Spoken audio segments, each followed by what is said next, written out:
Selección de la técnica aprobada. Como para ocupar las palabras de definiciones técnicas apropiadas, decíamos que método es partículas magnetizables. ¿Qué técnicas? Son las técnicas internas. ¿Eso qué quiere decir? Partículas magnetizables por yugo, por bobina, por puntas, por carga directa, por conductor central, magnetización continua, magnetización directa, magnetización indirecta. eh, Todos esos son las respectivas técnicas.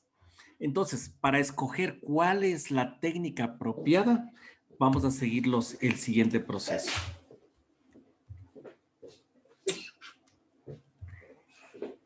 Primero, alineación, forma y condiciones de la pieza. Como ya lo venimos recalcando, nosotros tenemos que inspeccionar con partículas magnetizables dependiendo la técnica que estamos ocupando para que las discontinuidades queden perpendiculares a las líneas de campo magnético.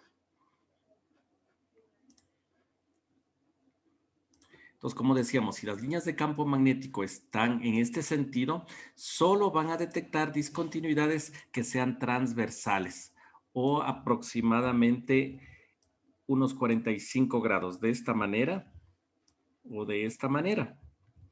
Ya que el rato que tenemos así perpendicular, lo que va a provocar es que el campo de fuga, mejor dicho, que las líneas de campo magnético se alteren y generen el campo de fuga. Entonces, las líneas de campo magnético, el rato que están aquí, no van a querer ir por la fisura que está lleno de aire y van a querer hacer este bypass, este cambio. Y ante esta situación se generan los campos de fuga que van a ser detectados por las partículas magnetizables. Mientras que si tenemos las discontinuidades paralelas, no se van a generar campos de fuga ni deformaciones en las líneas de campo. Entonces, por eso es importante la alineación. La forma y las condiciones de la pieza, como ya lo vimos en la clase anterior, depende mucho porque se pueden generar indicaciones falsas, especialmente en las transiciones fuertes, como decíamos anteriormente. Si yo pongo aquí la pata del yugo y aquí pongo la otra pata, entonces las líneas de campo magnético van a circular en este sentido. No va a haber ningún problema, pero va a llegar un instante que las líneas de campo magnético van a saltar este espacio, van a hacer este salto y lo que van a generarme aquí es un campo de fuga. Un campo de fuga generado por la esquina, por la transición. Entonces, el rato que yo espergeo partículas magnetizables, me va a marcar aquí una línea. ¿Pero la línea de qué? Justamente la línea de esta transición, de este cambio. Entonces me va a marcar, aquí me va a marcar. Me va a marcar porque existe el campo de fuga. Pero por cómo me doy cuenta que es una indicación falsa, o sea, es una indicación que me está dando el método, pero ¿por qué es falsa? Porque esta línea va a ser perfectamente recta, ¿sí?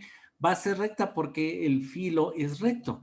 Y recuerden que las discontinuidades jamás se generan así completamente o perfectamente rectos. Si fuera una fisura, debería caminar algo así, ¿sí? Pero no completamente recta siguiendo el filo de esta transición. Entonces ahí ya nos damos cuenta que es una indicación falsa.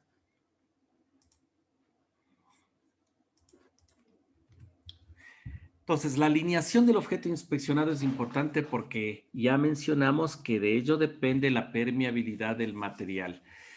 Para la aplicación de este método es una limitante las aleaciones con alto contenido de níquel y alto contenido de cromo. ¿Cuáles son estas aleaciones? Los aceros inoxidables que ponen níquel y ponen cromo para ser resistentes a la corrosión.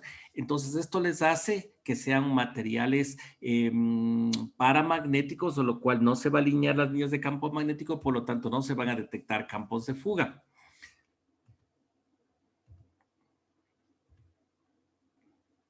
La forma de identificar estos materiales es por medio de un imán. Como lo manifestamos en la semana anterior, una manera es coger un imán y pegarlo. Si se queda pegado, es un material ferromagnético y puedo hacer la inspección. Y decíamos que al no cargar un imán de refrigeradora para hacer esta prueba, ¿cuál es nuestro imán que siempre llevamos? Va a ser el yugo. Entonces, si el yugo yo le conecto, le pego al material que estoy inspeccionando y si se me queda pegado el yugo, es un material ferromagnético. La forma geométrica de las piezas también, como dices, es una limitante para este método, ya que en las esquinas se quedan atrapados las partículas magnetizables y nos puede dar indicaciones falsas, que es lo que ya les indiqué.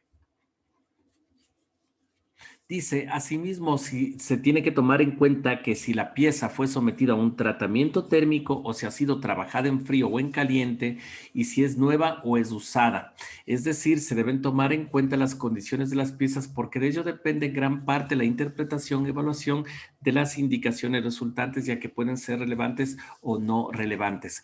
Entonces, los que hemos trabajado con máquinas de herramientas, por ejemplo, con el torno, para hacer yo un refrentado, para hacer un pulido, yo tengo que coger la cuchilla y ponerlo frontalmente contra la superficie que voy a trabajar. Si le doy yo una velocidad fuerte, entonces me va a dejar líneas. Entonces, por decirles, si yo estoy torneando una superficie,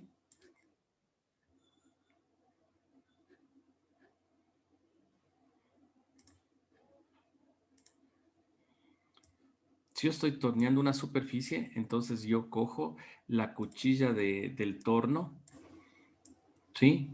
A ver, así sería.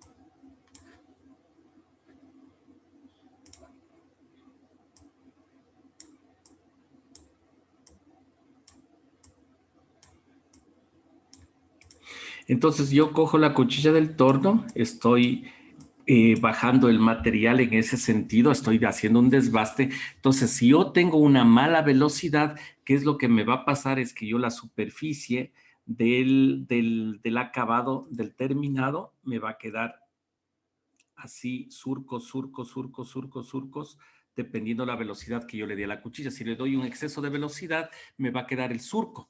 Entonces, por eso es lo que yo, dependiendo del maquinado, el tratamiento térmico con el cual que está sometido, yo ya sé aproximadamente con qué me voy a topar y de pronto yo puedo tener indicaciones y como yo ya sé que esas indicaciones son provocadas por la cuchilla, por el filo que le dejó, entonces yo ya sé que eso es una indicación falsa o una indicación no relevante. Entonces tengo que yo saber el proceso de fabricación y dependiendo del proceso de fabricación, saber a qué me contengo. Entonces, como les decía, si yo veo un acabado de espejo, yo ya sé que eso le pulieron, yo sé que eso le hicieron con rectificado. El rato que se hace con rectificado, hay mucha probabilidad de que se fisure la superficie. ¿Por qué razón? Porque el rectificado, al estar en la piedra de rectificado a una velocidad de 9000 revoluciones por minuto, debido a esa altísima fricción para pulir, para eliminar el material, la superficie del material queda altamente caliente, pero solo la superficie y el interior está frío. Entonces puede haber un choque térmico dependiendo del material, provocando fisuras superficiales. Entonces, es muy importante saber, conocer el tratamiento térmico, el trabajo que se ha hecho, porque ya preveemos discontinuidades en los elementos que estamos inspeccionando.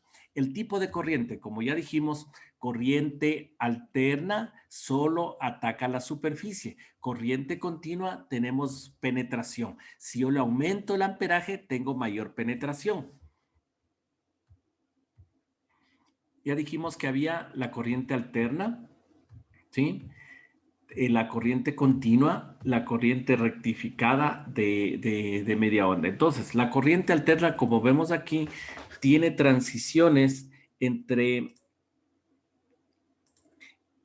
entre positivo, negativo, ante lo cual, ¿eso qué quiere decir? Que va a cambiar la polaridad del imán, va a cambiar la polaridad del yugo. Entonces, la una pata va a ser positivo, la otra negativo, la otra positivo, la otra negativo. Entonces, mire, estas es las patas del yugo, como está conectada a una corriente alterna, la cual está cambiando de positivo a negativo, significa que esto va a tener polaridad positivo, polaridad negativo, después polaridad negativo, polaridad positivo. Y esto cambio, discúlpeme, nuestra energía eléctrica del toma corriente tiene una frecuencia de 60 hercios. ¿Eso qué quiere decir? Que va a cambiar 60 veces positivo a negativo. ¿Esto en qué me ayuda? Para la movilidad de las partículas magnetizables, porque el rato que yo tiro las partículas magnetizables sobre la superficie, estas partículas van a tener igualmente su carga positiva, su carga negativa. Entonces, el rato que el yugo cambia la polaridad positiva a negativa, esto va a hacer que las partículas yo les dé la vuelta cada rato, les mueva para aquí, para acá, y eso va a ayudar a la movilidad, va a evitar rozamiento y van a ir caminando más fácil, van a caminar fácilmente para llegar a las discontinuidades.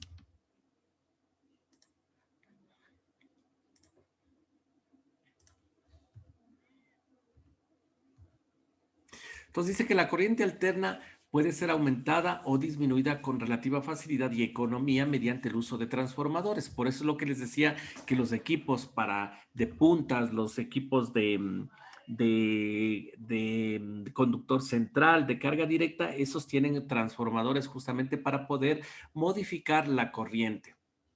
Por lo tanto, dice, la corriente alterna puede convertirse fácilmente en un alto amperaje utilizado para las partículas magnetizables. A mayor amperaje, mayor penetración.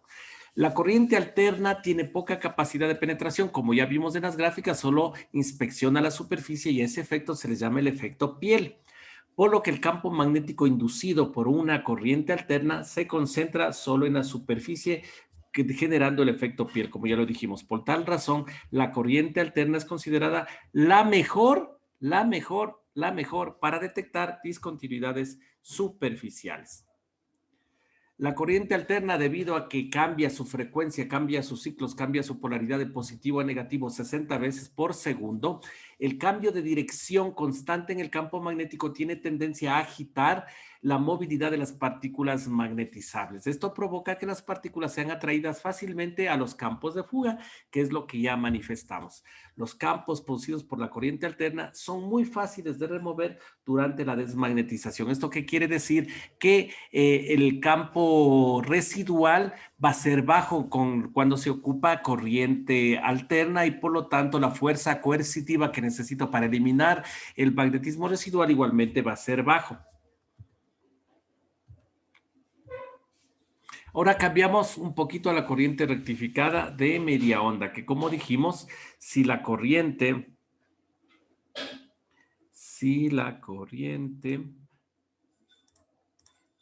alterna va haciendo este jueguito y va cambiando de positivo a negativo, la corriente rectificada de media onda lo que hace es eliminar la parte negativa. Entonces, lo que nosotros vamos a obtener es simplemente lo positivo. Entonces, esta es la corriente rectificada de media onda. Provocado al instalar una tarjeta electrónica en la cual esta tarjeta electrónica va a tener un diodo, como dijimos, que solo va a permitir el paso de la corriente eléctrica en un solo sentido. Solo cuando es positivo va a dejar pasar. Entonces, cuando yo vengo con positivo, sí me deja pasar, mientras que cuando estoy con polaridad negativa, este diodo, entonces aquí el diodo, el rato que la corriente eléctrica venga con negativo, no me va a permitir, se cierra aquí el paso y no me va a dejar pasar. Por eso el rato que estoy ya en la corriente, solo me deja pasar el positivo y en negativo no sucede nada. Me deja pasar en positivo y en negativo y le rectifica y en este caso únicamente yo tendría corriente positiva.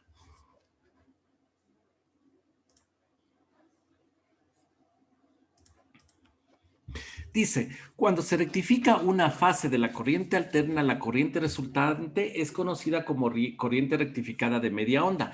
Esto significa simplemente que la polaridad inversa o negativa es va a ser rectificada en una corriente de media onda consistente de pulsos individuales de corriente alterna con intervalos de tiempos que no fluye la corriente. Como ya dijimos de rato que era negativo, ya no va a fluir la corriente. Entonces, miren, aquí tenemos la corriente, le he eliminado el pico negativo y ya tengo la corriente rectificada de media onda.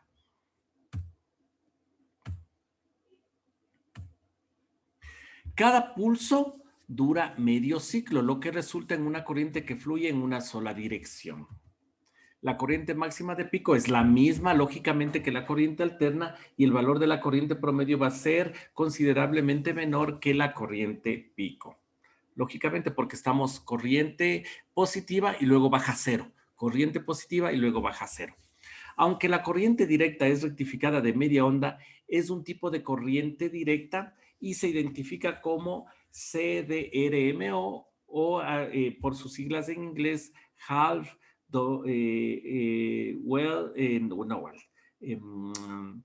direct current y el W, acá abajo está.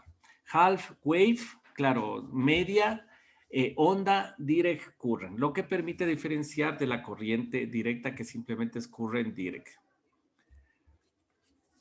En la inspección por partículas magnetizables, una diferencia importante entre la corriente alterna y la corriente rectificada de media onda y la corriente continua o corriente directa es que los campos producidos por estas últimas penetran en la pieza. Entonces, como ya dijimos, la corriente rectificada de media onda o la corriente directa tiene mayor penetración que la corriente alterna.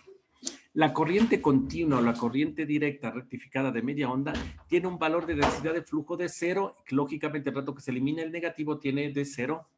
En el centro de la pieza también, y se incrementa hasta que alcanza un valor máximo en la superficie, como ya lo vimos anteriormente. En el centro llega a cero y en la superficie donde tiene su mayor concentración de líneas de campo magnético. Por lo que la densidad de flujo en el interior de la pieza dice que va a ser mucho mayor con corriente rectificada de media onda y con corriente directa que con la corriente alterna. Entonces, la corriente rectificada de media onda y la corriente directa se emplean siempre en los ensayos para detectar discontinuidades subsuperficiales, aunque se podrá detectar discontinuidades también superficiales, pero no son tan eficaces como la corriente alterna. Entonces, nuevamente, recapitulando, reforzando, si voy a inspeccionar o si yo sé que voy a detectar o requiero detectar discontinuidades superficiales, corriente alterna. Cuando necesito detectar discontinuidades subsuperficiales, pongo corriente rectificada de media onda o corriente directa. La mejor aplicación, dice, de las corrientes rectificadas de media onda es la inspección en soldaduras y en fundiciones y la combinación con el uso de polvo seco y magnetización por puntas. Otra ventaja de la corriente rectificada de media onda es la fuerte atracción de las pulsaciones de flujo magnético, ya que esto sirve para agitar las partículas secas y las hace más sensibles a los campos de fuga. Lo que me está diciendo es que, recuerden, está carga positiva, luego se hace cero. Carga positiva, luego se hace cero. Carga positiva y luego se hace cero. Entonces, eso lo que provoca, lo que genera es que movilidad a las partículas magnetizables, como ya vimos anteriormente. Entonces, le conecta, le desconecta, le carga, le descarga, le carga, le descarga, y eso hace que las partículas se movilicen más fácilmente y caminen hacia los campos de fuga. Ahora la corriente directa. La corriente directa es un flujo continuo de corriente en una sola dirección. Entonces, miren, ya no tenemos como la corriente alterna.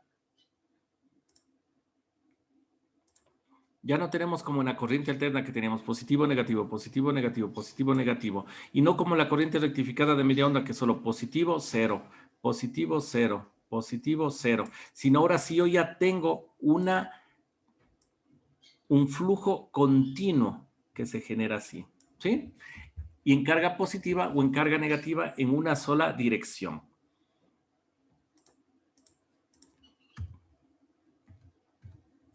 Entonces, la fuente común de corriente directa, de corriente continua, es una batería, es una pila normal. La desventaja de la corriente directa es que que es porque las altas corrientes solo pueden ser mantenidas mientras la carga de la batería o la pila está cargada. El rato que ya baja la batería o baja la pila, lógicamente va a descender el flujo de corriente y el flujo de líneas de campo magnético, ante lo cual siempre va a ser preferible trabajar no con baterías, no con pilas, sino trabajar con la corriente alterna, pero rectificada para obtener corriente continua. Entonces, la corriente rectificada, directa rectificada de onda completa, puede ser corriente de fase simple o de simple o de tres fases. Listo. Entonces, como ya dijimos y nuevamente recapitulando, reforzando, tenemos primeramente la corriente alterna, que está en rojo, corriente alterna. Después tenemos la corriente rectificada de media onda, que tenemos positivo, cero, positivo, que sería la corriente rectificada de media onda. Y la corriente rectificada de onda completa, que lo que hacemos es positivo, en vez de eliminarle la parte negativa, le hacemos positiva. Entonces tenemos positiva. Entonces ahora sí tenemos todo positivo, positivo, positivo, positivo. Entonces esa es la corriente directa rectificada de onda completa. Y si después queremos la corriente continua completamente, ponemos otro rectificador adicional y lo que vamos a obtener es, déjenme cambiar de color. Luego voy a obtener entonces completamente rectificada, ¿sí? Que sería la corriente directa.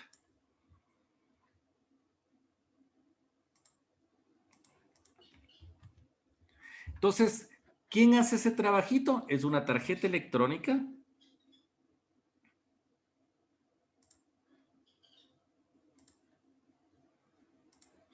Esta es la famosa tarjeta electrónica, la cual va a hacer la rectificación, que este es el famoso puente de diodos, que cuando ocupo solo un diodo, genero la corriente rectificada de media onda, pero cuando ocupo este puente de diodos, ya tengo la rectificación completa y luego con una resistencia, con un condensador y con un diodo ceder, entonces yo ya obtengo justamente esta curva, que es la que tenemos aquí en la parte final. Entonces yo ya tengo una corriente continua.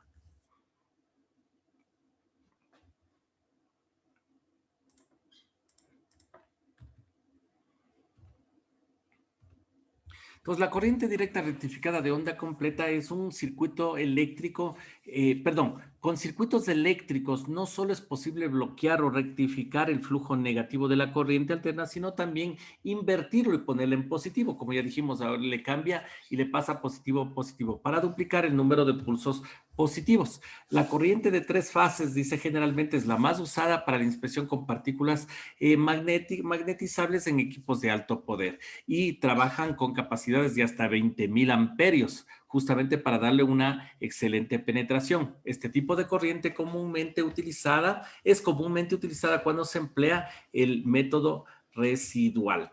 Ya vamos a ver cuál es el continuo, cuál es el residual, que eso es muy importante analizarlo y verlo. Entonces, la corriente. Primeramente, como ya dijimos, había la corriente circular, en la cual la cantidad de corriente eléctrica empleada varía en forma de la pieza y lógicamente de la permeabilidad del material. Demasiada corriente puede quemar a la pieza, especialmente cuando le damos carga directa, o sea, la corriente directamente sobre el elemento que vamos a inspeccionar para que se genere el campo magnético. Entonces, ahí yo puedo, al elevar la corriente, hay más probabilidades de quemar el material, de picarle al material.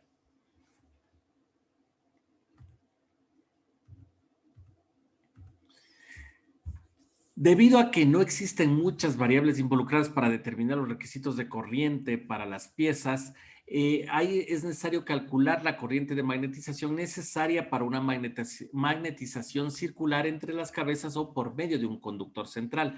Dice que la regla del rule of thumb, como llaman los gringos, la regla del pulgar, dice que debemos atacar de 700 a 900 amperios por pulgada de diámetro de la pieza. Entonces, si nosotros vamos a ocupar conductor central o carga directa sobre un elemento que voy a inspeccionar, lo que yo tengo que atacar es con 700 a 900 amperios por pulgada de diámetro. Entonces, si yo tengo un eje de 2 pulgadas de diámetro, yo tendría que atacarle con 1800 amperios. Si tengo 3 pulgadas de diámetro, tendría que darle con 2700 amperios.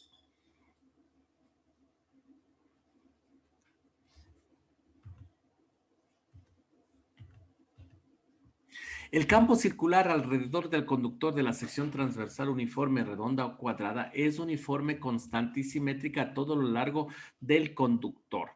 Entonces, dice, para magnetizar una barra de 3/4 de pulgada de diámetro se necesita una corriente de magnetización de 525 amperios. Simplemente hicimos una regla de 3. Recuerden que para una pulgada de diámetro yo necesitaba 900 amperios. Entonces hago la regla de 3 y obtengo estos 525 a 675 amperios que yo necesitaría para magnetizar. Recuerden, esto no es con yugos ni con bobinas, esto es con conductor central o carga directa. ¿Sí? Entonces aquí tenemos el eje que de 3/4 de diámetro. ¿Sí? Entonces aquí, y recalcando el título, miren, dice magnetización circular, es porque estoy haciendo circular la corriente eléctrica directamente sobre este elemento y me va a generar un campo magnético. A ver, no, es al revés, es así. Y me va a generar un campo magnético alrededor de este eje. ¿Sí? Para yo poder magnetizar todo el eje que trabaje adecuadamente, entonces yo tendré que atacarle con una corriente de 525 a 675 amperios. Tengo que hacer circular por este cable. Esta es la regla del rule of thumb, la regla del pulgar para magnetizar.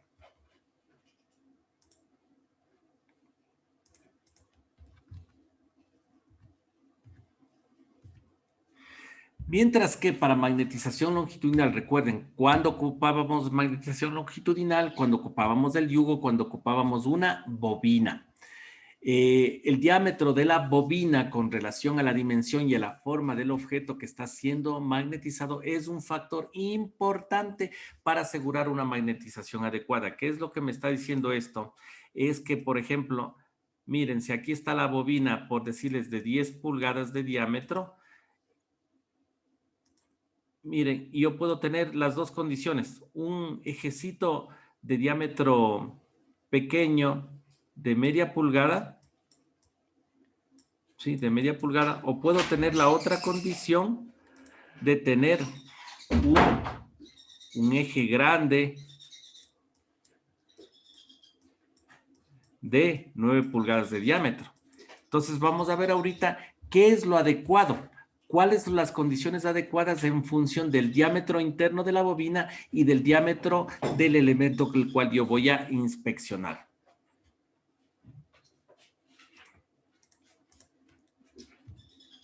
Entonces, en particular dice cuando se debe de decidir, cuando se decide la cantidad de corriente que se va a utilizar para realizar una magnetización adecuada, la longitud y el diámetro de la pieza deben ser considerados con relación a la longitud y al diámetro de la bobina.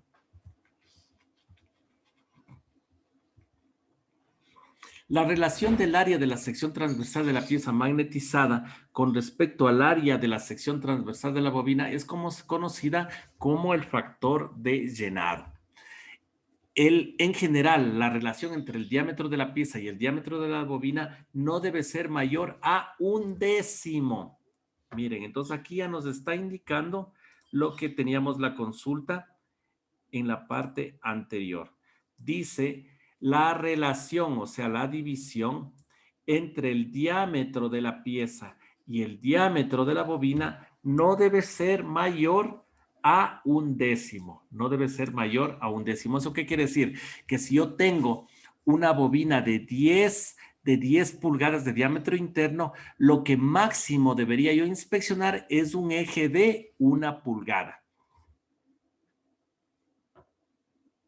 Si la pieza es colocada adyacente a la pared interna de la bobina, entonces el factor de llenado es de menos importancia. Eso también es importantísimo. Lo que yo les hacía la consulta, recuerden, cómo pongo yo cómo le pongo yo a la bobina? Si este es el diámetro interno, a ver, borremos. Si este es el diámetro interno de la bobina y si en el interior yo voy a colocar un eje, entonces recuerda que yo les preguntaba, ¿dónde le pongo el eje? ¿Ahí o le pongo en el centro? ¿Sí? Y todos quedamos de acuerdo en que lo mejor es, en ambos va a funcionar bien, pero lo ideal es colocarle, es de esta manera, ¿sí? Colocándole apegada a la superficie, porque como dice aquí, si la pieza es colocada adyacente a la pared interna de la bobina, entonces el factor de llenado no es tan importante, no es tan crítico. Pero si le ponemos en el centro, entonces ahí sí es crítico y como decíamos, no debe pasar de un décimo de diámetros, de relación entre diámetros. La fuerza del campo que pasa a través del interior de la bobina es proporcional al producto de la corriente en amperios por el número de vueltas de la bobina. Como ya dijimos, yo puedo reemplazar, como les decía, si yo aquí por el cable eléctrico, este es un cable eléctrico, y por aquí yo estoy haciendo pasar lo normal, los 110 voltios, y el yugo con el que trabajamos aproximadamente estará trabajando con 8 amperios. Entonces, miren, yo con 8 amperios, chicas, casi no tengo nada. Recuerden que lo que decíamos es que nosotros, si estamos trabajando aquí con conductor central, necesitábamos hasta 900 amperios para que sea una magnetización adecuada en 1 pulgada de diámetro. Y miren aquí, de 8 a 900 es una brutalidad, es bastante lo que nos falta. ¿Cómo suplimos esto? Haciéndole bobina. Haciéndole bobina. Entonces, ¿cómo reemplazo esos 900 que yo necesitaba? Simplemente dándole 10 vueltitas. Entonces, miren, 1 vuelta, 2 vueltas, 3 vueltas, 4, 5, 6. Cambiémosle, hagámosle 10 vueltitas. 1, 2, 3, 4, 5, 6, 7, 8, 9 y 10 vueltas a mi alambre. El alambre le doy 10 vueltas y ya, ¿cómo se llama? Yo hice ya una bobina. Entonces ahora sí ya tengo 10 por 8 amperios. Entonces ahora sí yo ya tengo 80. Perdón, ven, me han faltado todavía. Estoy 10 por 8, recién estoy a 80 vuelta amperios. Para lo que decíamos que necesitábamos 900 amperios, entonces nos falta, deberíamos darle 100 vueltas, ¿sí? Entonces le damos 100 vueltas. Y ya tenemos 900, igualito como que tuviéramos 900 amperios en un conductor, pero lo consigo simplemente con 8 amperios, pero dándole 100 vueltas a la bobina, ¿sí? Y llego al mismo resultado.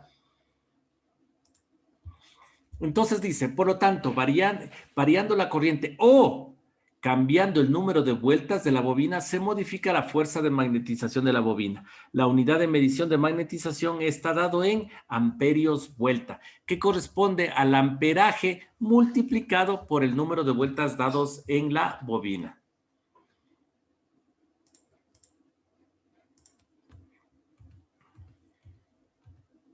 Entonces, de acuerdo a CTM 709, existen varias fórmulas empíricas que pueden ser usadas para calcular la corriente de magnetización dependiendo del factor de llenado. Aunque estas fórmulas son consideradas solamente por una continuidad histórica, se recomienda que cuando sean usadas estén limitadas a piezas en forma simple y será más rápido y exacto utilizar un magnetómetro o un medidor Tesla o un gaussímetro Tesla, ¿sí? Entonces, eso es lo que vamos a hacer igualmente en la práctica de hacer esta medición. porque en vez de estar haciendo el cálculo con la fórmula y viendo el diámetro y viendo el factor de llenado y viendo el número de vueltas de la bobina, etcétera, etcétera, simplemente se coge la bobina, se le mete en el eje que estoy haciendo la inspección y lo único que hago es coger el medidor, el gaussímetro y medir justamente la fuerza que tiene el campo magnético sobre la superficie que estoy inspeccionando. La fuerza de campo magnético es mayor en la pared interna de la bobina. Entonces, ¿dónde es mayor fuerte? En la bobina y es en la parte interna, siendo nulo en el centro. Entonces, ahí es lo que decíamos anteriormente. ¿Dónde le pongo yo, cómo se llama, el eje que voy a inspeccionar? ¿En el centro o apegado a la pared interna? Entonces, la respuesta correcta era eso, apegado a la pared interna.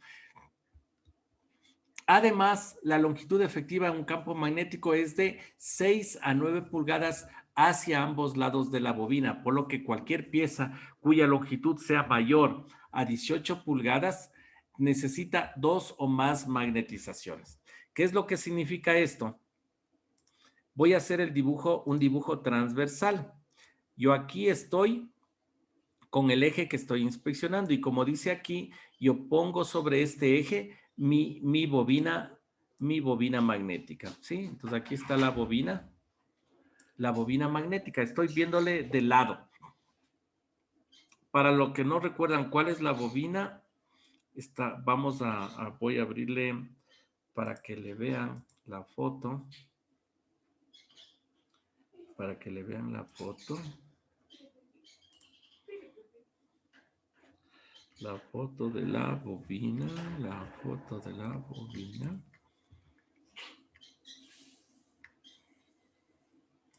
Ya, aquí está la bobina.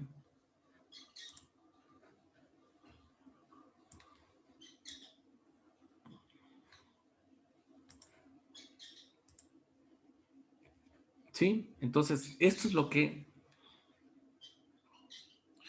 nosotros le vemos, ¿sí? Esta es la bobina. Espérame, ya, esta es la bobina. Lógicamente, igualmente en campo nosotros no vamos a ver el número de vueltas, sino ya está todo empaquetadito. Entonces, aquí está la bobina, ¿sí? Entonces, ahí se está inspeccionando ¿cómo se llama? Una tubería, entonces ahí está la bobina. Aquí está la bobina, ¿sí ven? Enrollada de alambre.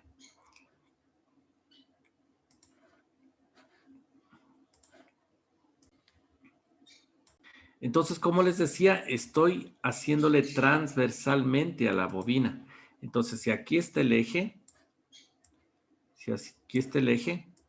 yo le pongo a la bobina, como vimos en la gráfica, entonces se le pone aquí, es más, se le cuelga la bobina, entonces va a estar así la bobina. Y voy a dibujar las líneas de campo magnético. Entonces, las líneas de campo magnético van a estar caminando así, ¿sí? Van a estar caminando así, las líneas de campo magnético. Voy a alargarles un poquito por entendimiento, para que se entienda mejor. Van a estar circulando las líneas de campo magnético. Entonces, a esto es lo que se refiere, lo que dice la teoría. Yo el rato que estoy inspeccionando con la bobina, yo no puedo inspeccionar una longitud mayor a 9 pulgadas, porque el campo magnético no me da más. Entonces, esto viendo prácticamente, en la práctica lo vamos a entender más todavía. Entonces, mire, yo tengo una distancia de 9 pulgadas por el un lado, 9 pulgadas por el otro lado. No me va a dar más. ¿Eso qué significa? Que esta área no va a ser inspeccionada y que la otra área de la otra esquina tampoco va a llegar a ser inspeccionada. Entonces, ¿qué significa? Que yo tengo que hacer varios barridos de 9 pulgadas, de 18 pulgadas aproximadamente, 9 por delante, 9 por detrás, para lograr la inspección. Entonces, si yo voy a hacer la inspección de este eje, entonces yo tengo que poner primero la bobina aquí para inspeccionar 9 pulgadas al otro lado. Entonces ya queda inspeccionado esta zona. De ahí tengo que poner otra vez la bobina acá para inspeccionar 9 pulgadas adelante, 9 pulgadas atrás. Ya me queda inspeccionado esta zona. Y tengo que poner otra vez la bobina en esta parte de acá para que inspeccionar 9 pulgadas adelante de la bobina, 9 pulgadas atrás. Entonces, de este eje yo tendría que inspeccionarle en 3 inspecciones para poder inspeccionar todo.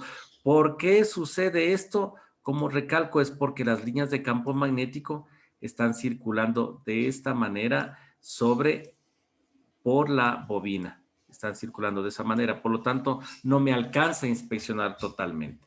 Entonces, como les digo, en la práctica vamos a ver esta situación. Ya prácticamente se va a entender de mejor manera. Secuencia de operaciones. En inspección por partículas magnetizables, la secuencia de operaciones se aplica en relación entre el tiempo que se toma en la aplicación de partículas y establecer el campo magnético. Las dos técnicas básicamente conocidas es la continua y la residual. Continua y la residual. Continua y la residual. Esto es, por Dios, fundamental y ya lo vamos a ver. Entonces, ¿qué es lo que pasa? ¿Qué es lo? Siempre me estaban repitiendo en las primeras clases, oiga, ¿y qué tiempo, Inge, prendo yo el yugo? ¿Y qué tiempo prendo la bobina? El tiempo que les tome prender la bobina, aplicar las partículas y observar las discontinuidades que yo observa. ¿Eso cuánto me tomará? Me tomará 4, 5, 6 segundos, no más. ¿Sí? Entonces, ese es el tiempo aproximado que lo tomamos. Y como dice, las dos técnicas, repito esto, en la inspección por partículas magnetizables, la secuencia de operación se aplica en relación al tiempo que toma, o sea, que me dicen, ¿qué tiempo tomo? El tiempo que te tomes, ¿qué? Aplicar las partículas cuando está establecido el campo magnético respectivo. Ante esta situación, las dos técnicas que se emplea para la inspección son la continua y la residual.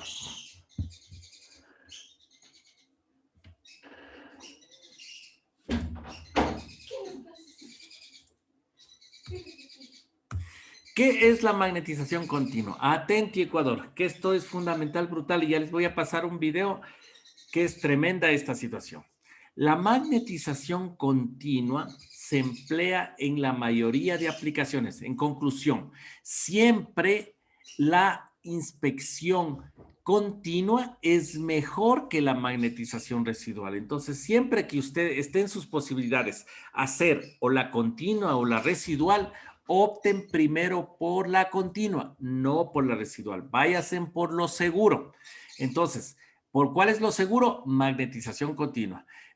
En magnetización residual también sirve, pero yo por lo menos no les recomiendo, ya les indico por qué. Pero a veces es la que más, es la que comúnmente por facilidad utilizan.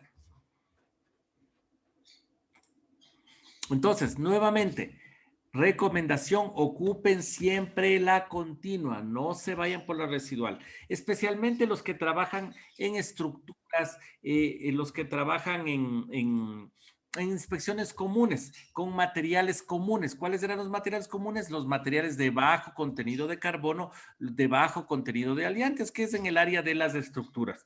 Cuando ya tenemos alto contenido de materiales de que tengan alto níquel, alto cromo y alto contenido de carbono, esos materiales, esos tienen alta retentividad, alto campo, ¿cómo se llama? Alto campo residual, baja permeabilidad. Recuerden, entonces, aceros de bajo carbono tenían alta permeabilidad y todo lo demás inverso. Baja permeabilidad, baja retentividad y baja fuerza coercitiva. Pero un material que tiene alto contenido de carbono, alto contenido de aliantes, entonces ese que ese tenía baja permeabilidad. Como tiene baja permeabilidad, todo lo demás es alto. ¿Qué es alto? A tener baja permeabilidad tiene alta campo residual, alta fuerza coercitiva, alta retentividad. Entonces, la magnetización continua se hace a los materiales de baja retentividad, o sea que el rato que yo aplico el campo magnético, elimino el campo magnético, ese material no se me queda magnetizado. Entonces, leamos lo que dice la magnetización continua. La magnetización continua se emplea en la mayoría de aplicaciones, utilizando partículas húmedas o secas. Es la que se debería ser utilizada y por eso está con negrillas. Es la que se debería ser utilizada. Es la que debería ser utilizada. A menos que sea específicamente prohibida o que no se pueda hacer o que ya no me quede otra opción. Y ya vamos a verle justamente eso. A ver, parece que me salté. Ah, no, listo. Entonces, secuencia de operaciones en magnetización continua. A diferencia de la suspensión húmeda, las partículas secas pierden casi toda su movilidad cuando entran en contacto con las superficies de la pieza. Por ello, es imperativo que la pieza o el área de interés que estoy inspeccionando entre bajo la influencia del campo magnético, mientras que las partículas que se encuentran en el aire y libres para que éstas sean atraídas por el campo de fuga. Si el campo de fuerza es continuo, se llegan las partículas hacia la superficie y quedan pegadas, no pueden moverse. Mientras que si estoy con corriente alterna, como les decía, como cambia positivo, negativo, las partículas empiezan a caminar y se van fácilmente hacia el campo de fuga. Y adicional, igualmente, cuando estoy bajo una solución húmeda, o sea, está agua o está, ¿cómo se llama? Diésel, ¿cómo se llama? Porque igual las partículas magnetizables húmedas, nosotros ocupamos el agua para hacer la mezcla, no necesariamente solo en agua, hay como ocupar también diésel, pero esas son otras partículas magnetizables. Toca comprar otro tipo de partículas, pero en nuestro caso solo compramos por contaminación, por facilidad, por olor, por todo. Solo ocupamos las húmedas, fluorescentes, húmedas en agua, pero existen también húmedas que se puede ocupar en diésel. En la aviación, que necesitan mayor sensibilidad, ocupan partículas magnetizables en base a diésel. Nosotros no necesitamos, entonces ocupamos en base a agua. Entonces, el agua te ayuda a quitar el freno, a quitar la fricción y por lo tanto las partículas pueden moverse más fácilmente hacia el campo de fuga. La pieza o el área de interés debe estar siempre bajo la influencia del campo magnético. Esto, por Dios, repito. Y vean el video que les voy a indicar. La pieza, el área de interés debe estar siempre, por Dios, siempre. Y discúlpenme que les repita, pero siempre, por Dios, debe estar bajo la influencia del campo magnético. ¿Qué significa? Que la pieza que estoy inspeccionando tiene que estar magnetizada para poder hacer, ¿cómo se llama? Partículas magnetizables. Si no está magnetizada, no se generan campos de fuga. Si no hay campos de fuga, no sirve de nada tirar las partículas porque las partículas se quedan atrapadas en los campos de fuga para que detecte las discontinuidades. Entonces, siempre debe haber un campo magnético.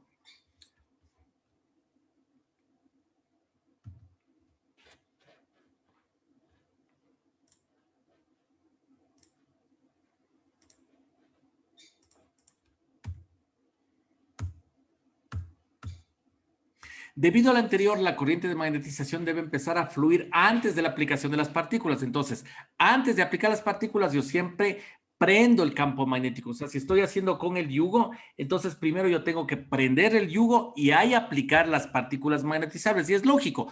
Prendo el yugo, circulan las líneas de campo magnético, me generan los campos de fuga y ahí sí aplico las partículas para que se vayan a los campos de fuga. Si no prendo el yugo y primero aplico las partículas, entonces las partículas se van a ir a cualquier lado menos a los campos de fuga. Debido a lo anterior, la corriente de magnetización debe empezar a fluir antes de la aplicación de las partículas secas. Debe mantenerse hasta que después que se haya terminado la aplicación de las partículas y que cualquier exceso de partículas haya sido removido hasta realizar una inspección visual. Lógico, aplico el campo magnético, aplico las partículas, visualizo, veo si es que hay campos de fuga, veo si es que hay indicaciones, veo si es que hay discontinuidades y ya después que ya veo que hay o no hay, ese rato elimino el campo magnético. Es más, cuando detecto una discontinuidad, entonces ahí cojo la cámara fotográfica o cojo el marcador para marcar dónde está la discontinuidad y hasta no marcar y de tener todo marcadito, no puedo soltarle el yugo porque suelto suelto el yugo, desconecto el yugo y se me caen las partículas. Lógicamente, cuando está en posición plana no se caen las partículas, pero cuando estoy en vertical y cuando estoy en sobrecabeza se me caen las partículas y pierdo la indicación. Entonces debo que continuar el campo magnético hasta poder marcar y rayar o tomar la foto de la indicación que se me presente. Para partículas en medio húmedo, también la corriente de magnetización debe empezar a fluir antes de la aplicación de las partículas y debe mantenerse hasta después que se haya terminado la aplicación de las partículas y hasta que se escurra el medio húmedo. Las partículas, en este caso las que ocupamos nosotros, están en agua. Entonces, el agua está corriendo, está caminando.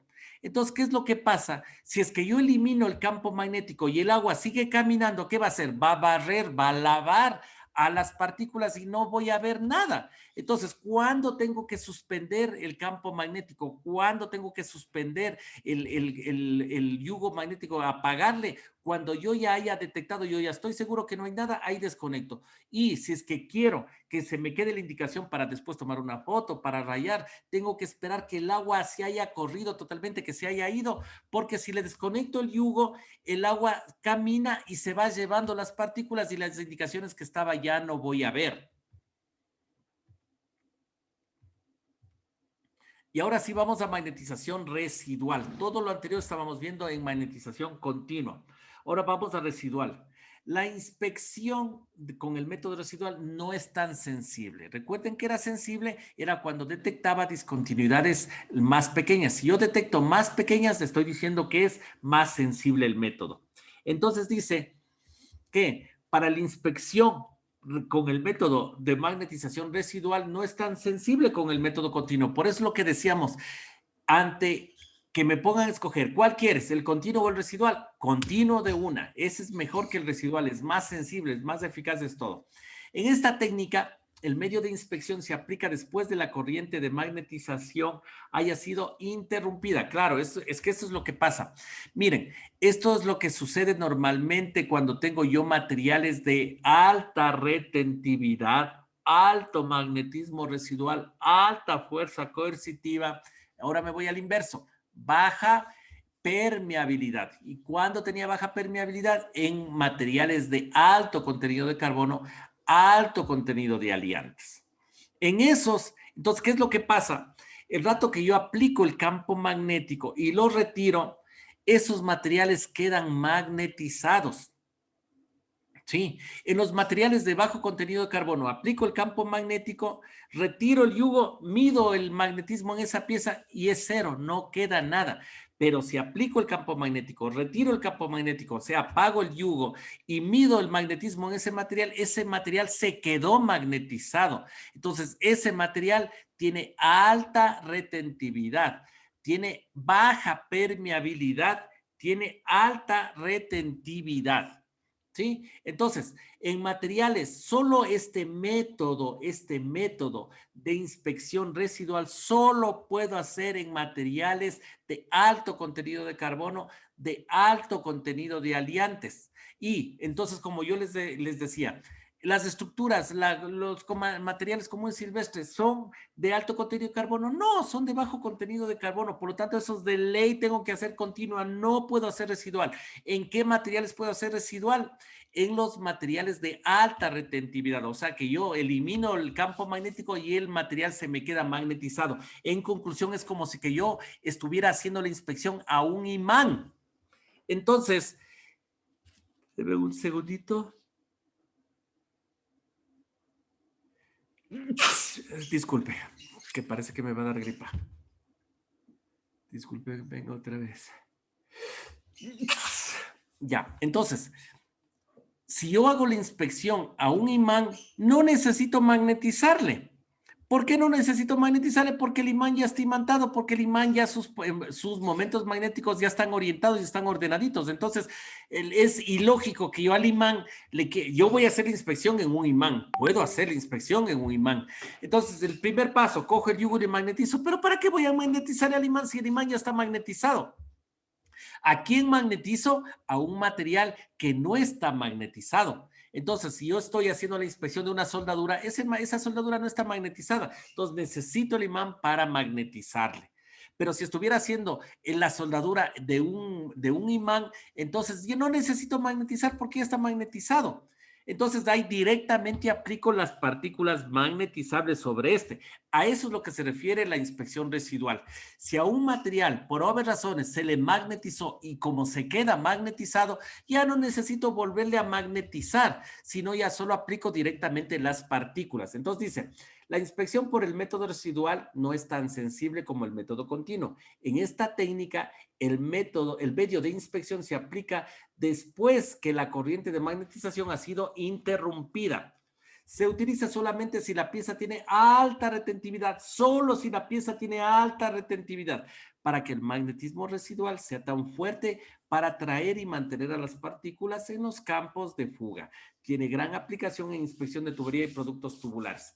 Lógico, yo quiero inspeccionar una broca. A ver, si yo cojo con un acero común y silvestre, le construyo y le hago una broca para perforar la pared, cojo y perforo, ¿qué me va a pasar de una? De una se me ve el filo, de una se me amocha, de una se me daña, porque no es un acero que tiene alto contenido de carbono para que me dé una alta resistencia. El rato que yo le aumento el carbono para que me dé alta resistencia, ese material, el rato que yo le aplico un campo magnético, ya se me va a quedar magnetizado. Entonces, yo le magnetizo, quito el yugo magnético y como sé que se me quedó magnetizado, entonces ahora sí aplico con tranquilidad las partículas magnetizables. Y esto sucede en la tubería. La tubería generalmente del área petrolera, como va a estar sometida a erosión, a abrasión, etcétera, etcétera, son de alta retentividad. Entonces yo le aplico el campo magnético, lo retiro y queda magnetizado. Nuevamente, y ahí la importancia que no se pierda la clase práctica, es todo esto vamos a hacer en la parte práctica.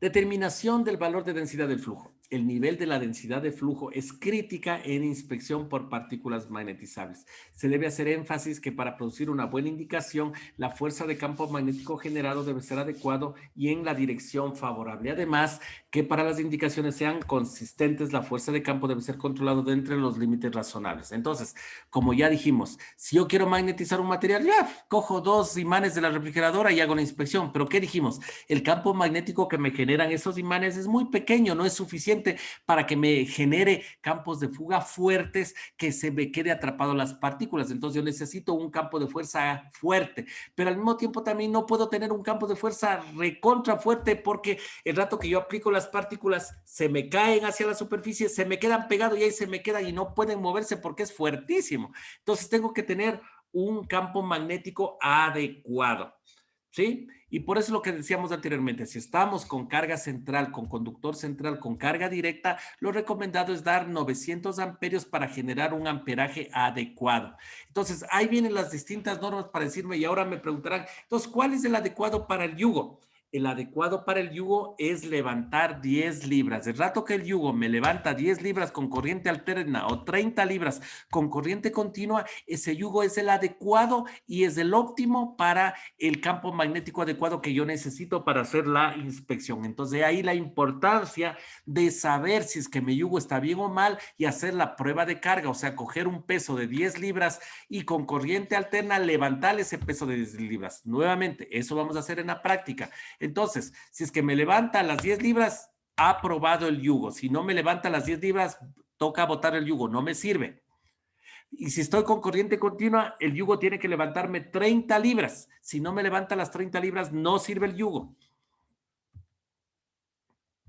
Hoy en día no existe un método aplicable conocido el cual permita la medición exacta de la densidad de flujo en un punto dado dentro de cualquier pieza. Entonces, para esto lo que se ocupa, como les decía, es el gaussímetro, que es su apodo porque en realidad es un medidor de densidad de flujo, pero como las unidades es en Gauss, entonces por eso es lo que nosotros le decimos gaussímetro. Y recuerden que Gauss que era igual, no me acuerdo, pero vimos en la clase anterior, era el área, sí me acuerdo que era un metro, en 1 metro por 1 metro, o sea, 1 metro cuadrado debe de pasar 1000 líneas de campo magnético, ¿era o 10.000? Y eso era un Gauss. Dice, Se encuentran disponibles varios tipos de medidores de indicación y herramientas para determinar en forma cuantitativa y cualitativa la densidad del flujo magnético. En la práctica vamos a trabajar con los dos, con el medidor cuantitativo y con el medidor cualitativo, justamente para ver la densidad de flujo respectivo. Existen muchos medidores de campo, los cuales miden el campo magnético en el aire. Estos medidores casi siempre son usados para medir la fuerza de magnetización, aunque pueden ser calibrados en Gauss o en teslas o en vuelta amperios, los cuales son unidades de densidad de flujo.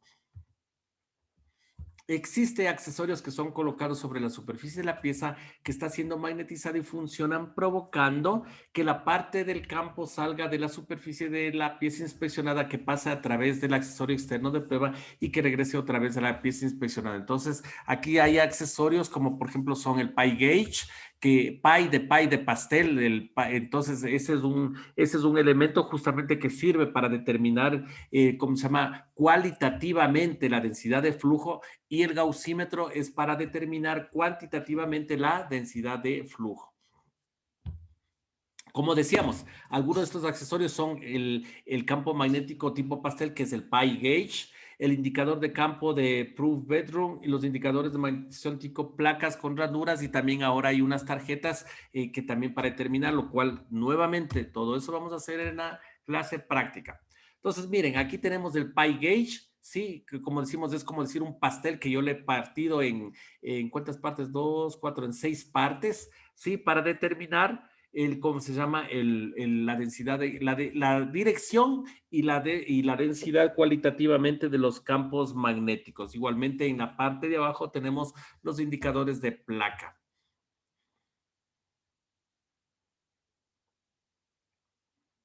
Listo. Antes de pasar a magnetización, entonces les voy a pasar el famoso video. Atentis, atentis, que ahorita les paso.